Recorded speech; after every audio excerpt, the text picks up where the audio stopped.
Salam dostlar, bugün biz ikinci tənlik videomuzun ardını çəkirik. Hansı ki, çıxmalı tənliklərin bir tık daha çətin versiyası. Yəni buna əsasən 6, 7, 7-ci, 8-ci siniflər baxsın. Və onun aşağı siniflərdə o qədər də istifadə olunmayan tənliklərdir. Bu iki tərəfli tənlikdir. İki tərəfli tənlikləri həll etməyin çox asan yolu var. Birinci, mənfi və müsbəti bilməliyik. Ən qabaqda, məsələn, bu nədir? Müsbət. Çünki yazılmır da, yəni mənfi olsaydı qabağında mənfi olardı. Yoxsa deməli müsbətdir. Bu nədir? Mənfidir. Çünki qabağında çıx var. Bu nədir? Müsbətdir. Çünki qabağında çıx yoxdur. Ona görə müsbətdir. Bunun qabağında isə çıx var deyə mənfidir. Bunu bildiksə, keçək qaydamıza. Burada qayda çox praktiki cəhətdən deyəcəm. Hərfləri bir tərəfə yığırıq, ədədləri bir tərəfə yığırıq. Məsələn, biz bunu gətiririk bu hissəyə, yəni bərabərin bu hissəsinə. Bunu isə gətiririk bərabərin bu hissəsinə. Yaxşımı? İndi dediyimi göstərəcəm, elə başa düşəcəksiniz. Baxın, 3x qalsın yerində. Hərfləri yığaq bu tərəfə. Aha. Bu hərf, buradakı hərfi bərabərin bu tərəfindədir, deyiləmi?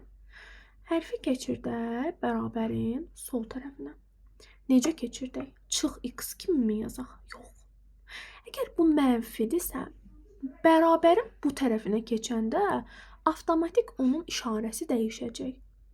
Olacaq müsbət x. Yadda qaldı mı? Əla.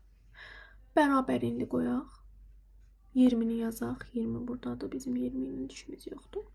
Buradakı mənfi 7'ni keçirdək bu biri tərəfə.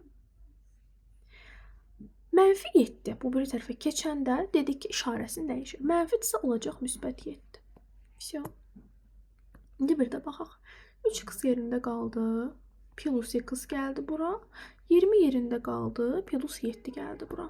Gördünüz mü? Bunun yeri dəyişdi. Əla. İndi rahat hesablaya bilərik. 3x'in üstünə x gələndə neçə eləyir uşaqlar? 4x. Çünki bu 1x deməkdir. Bərabərdir. 20'nin üstünə 7 gələk. 27. Gəlin bunu şey eləyək. Əslində burada kəsr alınır. Gəlin bunu 2 edək ki 2'nin üstünə 1 gələk 3 eləsin. Rahat hesablayaq. Yəni əslində kəsrlə cavab alınacaq. Kəsrlə cavab mümkündür təbii ki. Sadəcə asan olsun deyə bunu dəyişək. Yəni kitabda əslində belə yazılmışdı, amma biz dəyişib asanlaşdıra bilərik. Yəni bunu 2 kimi götürək. 2, 2'nin üstünə 1 gələndə olsun 3. X bərabər 27'ni bölürük 3'ə. X bərabərdir 9. Niyə böldük? Çünki demişdim ki 3x vurma deməkdir. Mən bunu sileyim. Sizə çətin olmaz. 3x. Bu vurma deməkdir. Yəni vuruq, hasil. Məchul vurğu tapmaq üçün hasili buna bölürük. Yəni 3'ün içəyə vuranda 29 eləyir. Təbii ki 27 eləyir. Təbii ki 9'a vuranda. Belə, gələk bura. Ay, bunu niyə m yazmışım? Bu m'dir. İndi baxaq.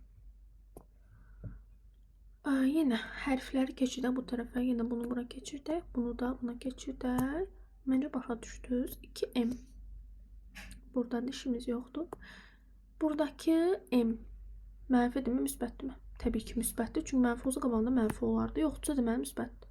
Müsbətdirsə biz bunu bu tərəfə keçirdəndə olacaq mənfi m. Sonra davam edək. Bərabərimizi qoyaq. Buradakı mənfi 11 olduğu kimi keçirdək. İndi. Bərabərin bu tərəfindəki mənfi 5'i bərabərin bu tərəfindəki mənfi 5'i bu tərəfinə keçirdəndə, yəni mənfi 11'in yanına keçirdəndə, burada mənfidir deyə biz bunu bu tərəfə keçirdəndə olacaq müsbət 5. Çünki burada mənfidir də, görürük ki mənfi 5'dir. Bu tərəfə keçirdəndə olacaq müsbət 5. 2m'dən m çıxanda bu 1m deməkdir də, bilirik ki 2m'dən 1m çıxanda m 1m eləyir. 2'den 1 çıxanda 1 eləyir də, bilirsiniz. 1m'i də 1'i yazmırıq. Zaten 1'i m'e vuranda 1 m eləyəcək. Yəni 1'i nəyə vursaq həminə də dağılır. Bərabərdir. İndi bunu hesablayaq. Uşaqlar, biri mənfi, biri müsbət olanda bunu 6-cı sinifdə tam ədədlər mövzusunda keçirlər. Biri mənfi, biri müsbət olanda böyükdən kiçiyə çıxırıq, sonra böyüyün işarəsini qoyuruq. Gəlin çıxaq.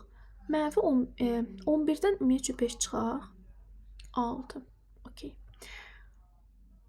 Ən böyük burada hansıdır? 11-dir də, elə deyil. 11-in işarəsi nədir? Mənfidir. Bizim mənfi qoyuruq. Bu çox sadədir. Mənfi 6. Cavabımız mənfi 6-dır. Yəni dediyim kimi 6-cı sinifdən yuxarılar izləsin bunu. Son təlimimizə gələk. Yenə burada gəlin bunu bu tərəfə keçirdək. Bunu bu tərəfə keçirdək. Yenə də heç bir fərqi yoxdur əslində onun, amma yenə də keçirdək. Bərabərimizə qoyaq. 2x-imiz burada qalsın, çünki bu hərfi bu tərəfə keçirdəcək. Bu burada müsbətdir də, elə deyil. Mənfi olsaydı qabağında mənfi olardı. Yoxsa deməli müsbətdir. Biz x-i bu tərəfə keçirdəndə olacaq mənfi x. Çünki müsbət idi burada, bu tərəfə keçəndə oldu mənfi. İndi burada mənfi 4 var, onun öz yerində, onunla işimiz yoxdur. İndi buradakı mənfi 10'u keçirdək bu biri tərəfə.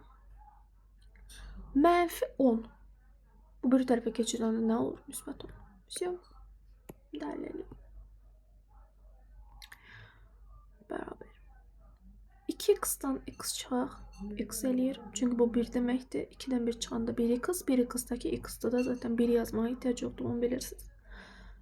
Yenə biri mənfi, biri müsbət. Neyinirik? Böyükdən kiçik çıxırıq. 10-dan 4'ü çıxırıq. 6. Böyüyün işarəsi nədir? Böyük 10'dur da. Onun işarəsi nədir? Müsbət. Müsbət 6. Müsbəti yazmağa ehtiyac yoxdur. Zaten 6 desək bəsdir. X bərabərdir 6. Yəni yerlər fərqli də olsa heç bir əhəmiyyəti yoxdur. Bu qədər. Sağ olun.